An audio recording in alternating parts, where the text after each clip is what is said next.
So may nagtatanong sa atin kung wala na ba tayong trabaho dito sa Israel kasi pinagtiyatsagaan ko yung pagbabasura or pagbubuti ko dito, no? So ang sagot ko dyan is wala. Charot! Mga nang guys, no?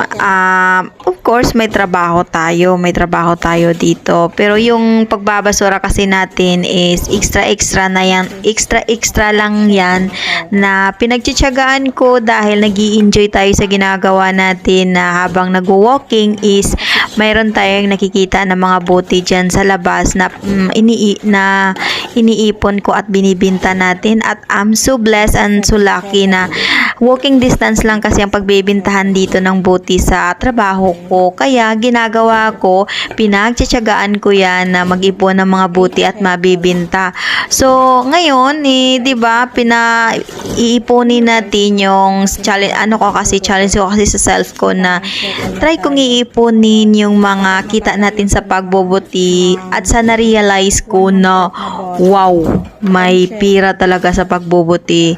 I realize na makakaipon ka talaga, guys.